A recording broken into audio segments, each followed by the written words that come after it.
أعوذ بالله من الشيطان الرجيم. بسم الله الرحمن الرحيم. الحمد لله الذي أنزل على عبده الكتاب ولم يجعل له عوجا قيما لينذر بأسا شديدا من لدنه ويبشر المؤمنين الذين يعملون الصالحات أن لهم أجرا حسنا. الحمد لله الذي أنزل على عبده الكتاب ولم يجعل له عوجا قيما لينذر بأسا شديدا من لدنه ويبشر المؤمنين الذين يعملون الصالحات أن لهم أجرا حسنا ماكثين فيه أبدا وينذر الذين قالوا اتخذ الله ولدا ما لهم به من علم ولا لآبائهم كبرت كلمة تخرج من أفواههم إن يقولون إلا كذبا فلعلك باخع نفسك على آثارهم إن لم يؤمنوا بهذا الحديث أسفا إنا جعلنا ما على الأرض زينة لها لنبلوهم أيهم أحسن عملا وإنا لجاعلون ما عليها صعيدا جرزا. أم حسبت أن أصحاب الكهف والرقيم كانوا من آياتنا عجبا إذ أوى الفتية إلى الكهف فقالوا ربنا آتنا من لدنك رحمة وهيئ لنا من أمرنا رشدا فضربنا على آذانهم في الكهف سنين عددا ثم بعثناهم لنعلم أي الحزبين أحصى لما لبثوا أمدا نحن نقص عليك نبأهم بالحق إنهم فتية آمنوا بربهم وزدناهم هدى وربطنا على قلوبهم إذ قاموا فقالوا ربنا رب السماوات والأرض لن ندعو من دونه إلها لقد قلنا إذا شططا هؤلاء قومنا اتخذوا من دونه آلهة لولا يأتون عليهم بسلطان بين فمن أظلم ممن افترى على الله كذبا وإذ اعتزلتموهم وما يعبدون إلا الله فأووا إلى الكهف ينشر لكم ربكم من رحمته ويهيئ لكم من أمركم مرفقا وترى الشمس إذا طلعت تزاور عن كهفهم ذات اليمين وإذا غربت تقرضهم ذات الشمال وهم في فجوة منه ذلك من آيات الله من يهد الله فهو المهتد ومن يضلل فلن تجد له وليا مرشدا وتحسبهم أيقاظا وهم رقود ونقلبهم ذات اليمين وذات الشمال وكلبهم باسط ذراعيه بالوصيد لو اطلعت عليهم لوليت منهم فرارا ولملئت منهم رعبا وكذلك بعثناهم ليتساءلوا بينهم قال قائل منهم كم لبثتم قالوا لبثنا يوما أو بعد يوم قالوا ربكم أعلم بما لبثتم فابعثوا أحدكم بورقكم هذه إلى المدينة فلينظر أيها أزكى طعاما فليأتكم برزق منه وليتلطف ولا يشعرن بكم أحدا إنهم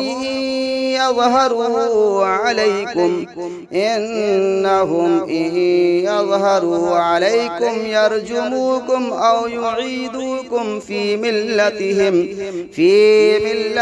ولن تفلحوا إذا أبدا وكذلك أعثرنا عليهم ليعلموا أن وعد الله حق وأن الساعة لا ريب فيها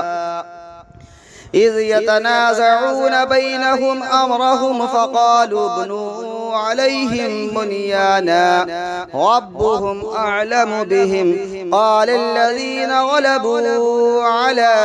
أمرهم لنتخذن عليهم مسجدا سيقولون ثلاثة رابعهم كلبهم ويقولون خمسة سادسهم كلبهم رجما بالغيب ويقولون سبعة وثامنهم كلبهم قل ربي أعلم بعدتهم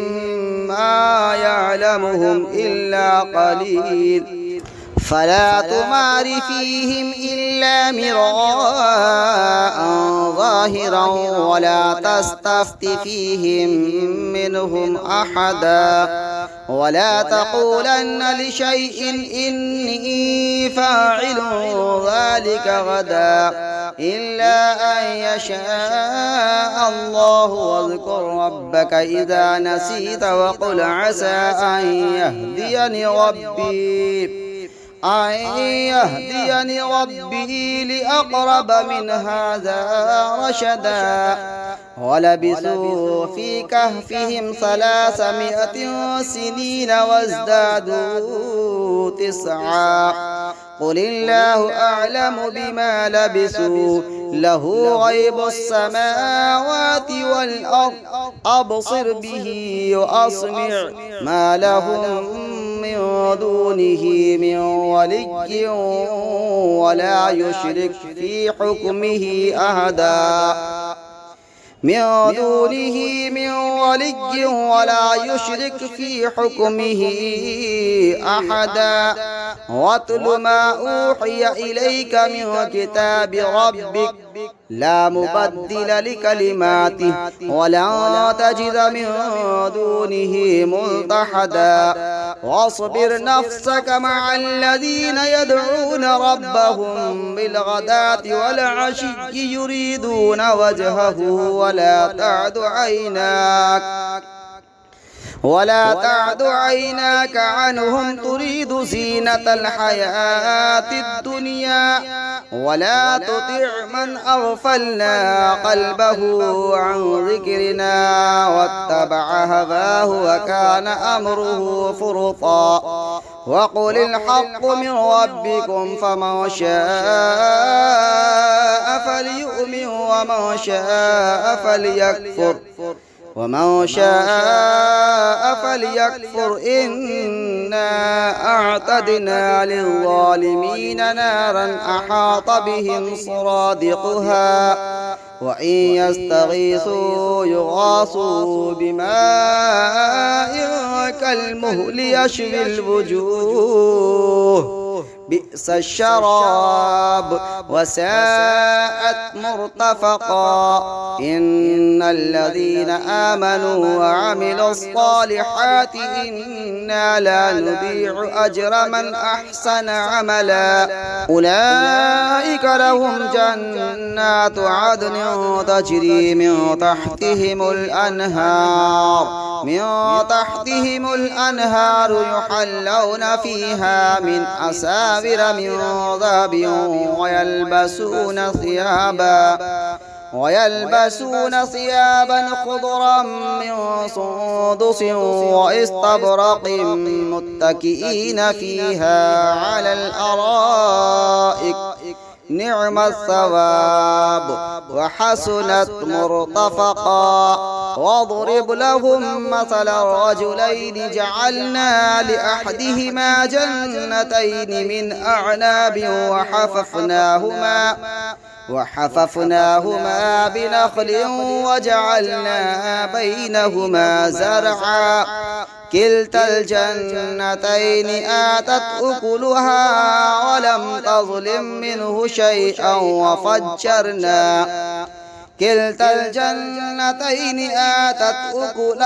ولم تظلم منه شيئا وفجرنا خلالهما نهرا وكان له ثمر فقال لصاحبه وهو يحاوره أنا أكثر منك مالا وأعز نفرا ودخل جنته وهو ظالم لنفسه فقال لصاحبه وهو يحاوره أنا أكثر منك مالا وأعز نفرا ودخل جنته وهو ظالم لنفسه قال ما أظن أن تبيد هذه أبدا وما أظن الساعة قائمة ولئن رددت إلى ربي لأجدن خيرا منها منقلبا قال له صاحبه وهو يحاوره أكفرت بالذي خلقك من تراب ثم من نطفة ثم سواك رجلا لكن هو الله ربي ولا أشرك بربي أحدا ولولا إذ دخلت جنتك قلت ما شاء الله لا قوة إلا بالله إن ترني أنا أقل منك مالا وولدا فعسى ربي أن يؤتيني خيرا من جنتك ويرسل عليها حسبانا من السماء فتصبح صعيدا زلقا أو يصبح ماؤها غورا فلن تستطيع له طلبا وأحيط بثمره فأصبح يقلب كفيه على ما أنفق فيها وهي خاوية على عروشها ويقول يا ليتني لم أشرك بربي أحدا ولم تكن له فئة ينصرونه من دون الله وما كان منتصرا هنالك الولاية لله الحق هو خير ثوابا وخير عقبا واضرب لهم مثل الحياة الدنيا كماء أنزلناه من السماء فاختلط به نبات الأرض فأصبح حشيما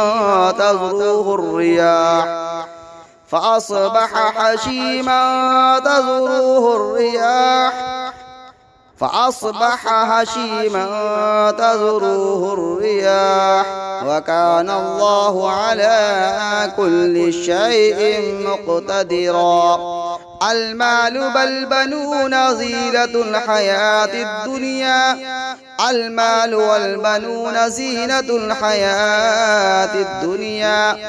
المال والبنون زينة الحياة الدنيا والباقيات الصالحات خير عند ربك صوابا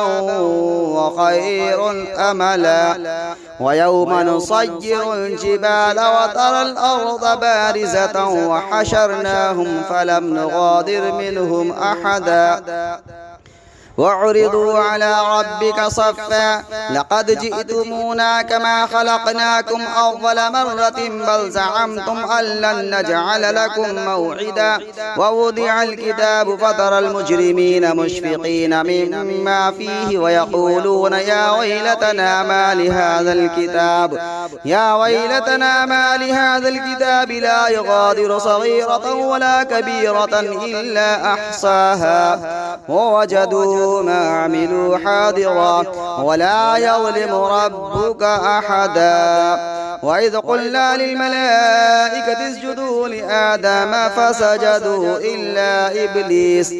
كان من الجن ففسق عن أمر ربه أفتتخذونه وذريته أولياء من دوني وهم لكم عدو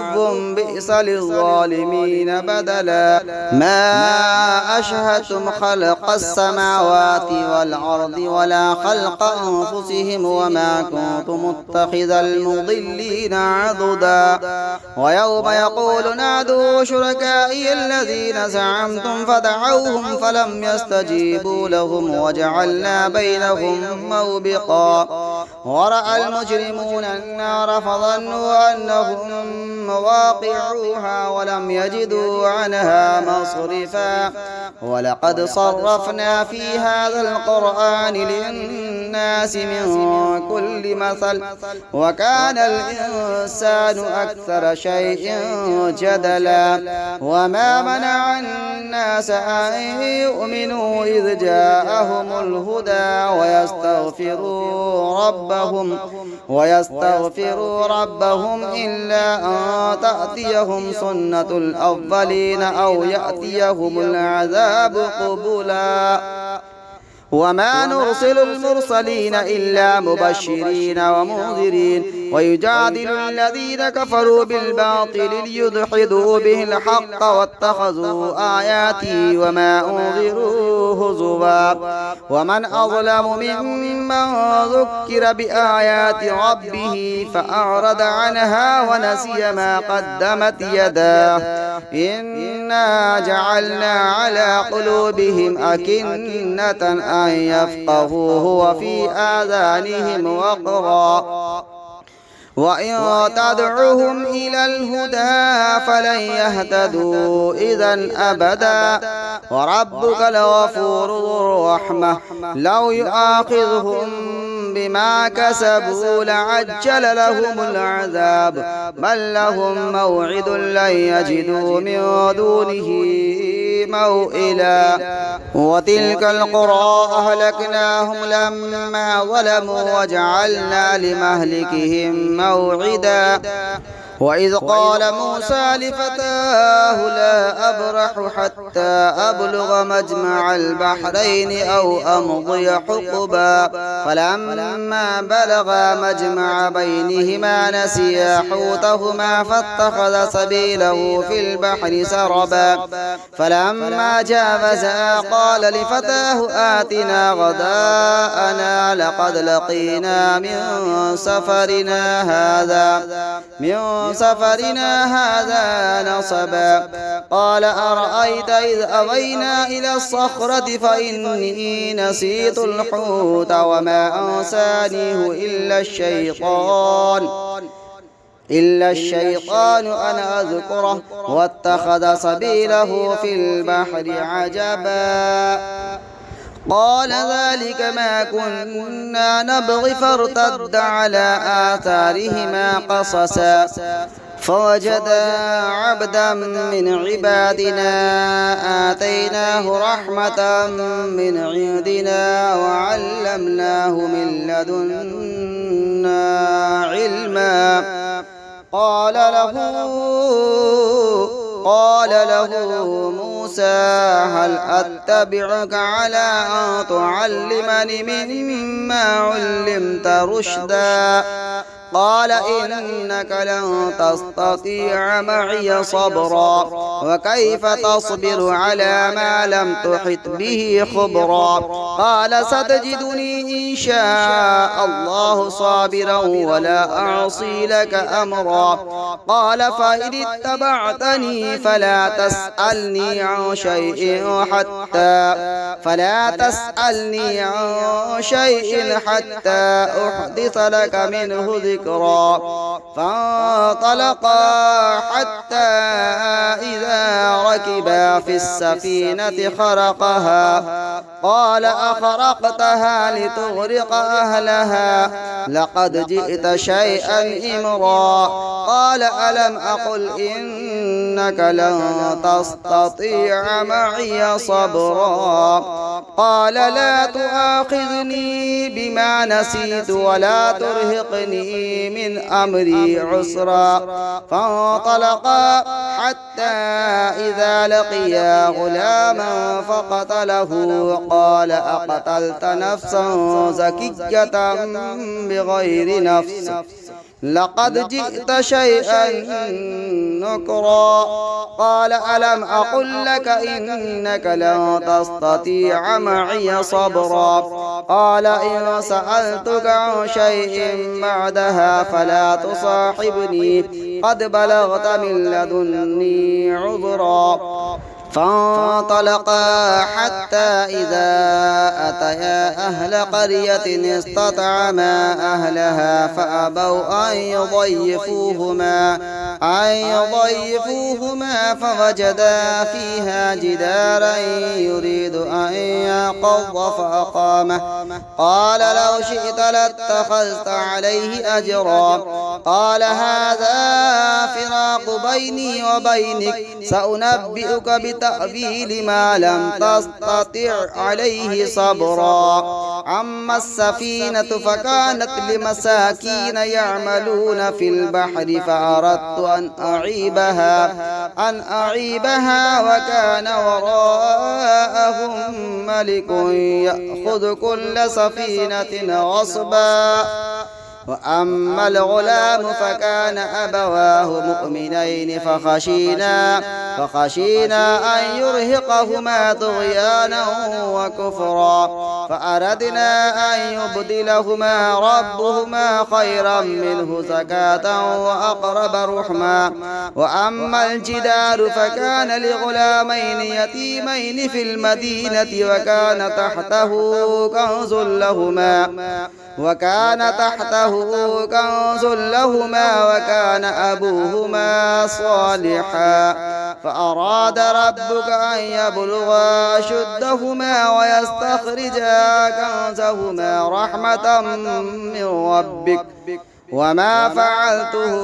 عن أمري ذلك تأويل ما لم تستطع عليه صبرا. ويسألونك عن ذي القرنين قل سأتلو عليكم منه ذكرا. إنا مكنا له في الأرض وآتيناه من كل شيء سببا. فأتبع سببا حتى إذا بلغ مغرب الشمس وجدها تغرب في عين حمئة ووجد عندها قوما. قلنا يا ذا القرنين إما أن تعذب وإما أن تتخذ فيهم حسنا. قال أما من ظلم فسوف نعذبه ثم يرد إلى ربه فيعذبه عذابا نكرا. وأما من آمن وعمل صالحا فله جزاء الحسنى وسنقول له من أمرنا يسرا ثم أتبع سببا حتى إذا بلغ مطلع الشمس وجدها تطلع على قوم لم نجعل لهم من دونها سترا كذلك وقد أحطنا بما لديه خبرا ثم أتبع سببا حتى إذا بلغ بين السدين وجد من دونهما قوما لا يكادون يفقهون قولا قالوا يا ذا القرنين إن يأجوج ومأجوج مفسدون في الأرض فهل نجعل لك خرجا على أن تجعل بيننا وبينهم سدا قال ما مكني فيه ربي خير فأعينوني بقوة أجعل بينكم وبينهم ردما آتوني زبر الحديد حتى إذا ساوى بين السدفين قال انفخوا حتى إذا جعله نارا قال آتوني أفرغ عليه قطرا فما استطاعوا أن يظهروه وما استطاعوا له نقبا قال هذا رحمة من ربي وإذا جاء وعد ربي جعله دكاء وكان وعد ربي حقا وتركنا بعضهم يومئذ يموج في بعض ونفخ في الصور فجمعناهم جمعا وتركنا بعضهم يومئذ يموج في بعض ونفخ في الصور فجمعناهم جمعا وعرضنا جهنم يومئذ للكافرين عرضا الذين كانت أعينهم في غطاء عن ذكري وكانوا لا يستطيعون سمعا أفحسب الذين كفروا أن يتخذوا عبادي من دوني أولياء إنا أعقدنا جهنم للكافرين نزلا قل هل ننبئكم بالأخسرين أعمالا الذين ضل سعيهم في الحياة الدنيا وهم يحسبون أنهم يحسنون صنعا أولئك الذين كفروا بآيات ربهم ولقائه فحبطت أعمالهم فلا نقيم لهم يوم القيامة وزنا ذلك جزاؤهم جهنم بما كفروا واتخذوا آياتي ورسلي هزوا إن الذين آمنوا وعملوا الصالحات كانت لهم جنات الفردوس نزلا خالدين فيها لا يبغون عنها حولا قل لو كان البحر مدادا لكلمات ربي لنفد البحر قبل أن تنفد كلمات ربي ولو جئنا بمثله مددا قل إنما أنا بشر مثلكم يوحى إلي أنما إلهكم إله واحد فمن كان يرجو لقاء ربه فليعمل عملا صالحا ولا يشرك بعبادة ربه أحدا صدق الله العظيم.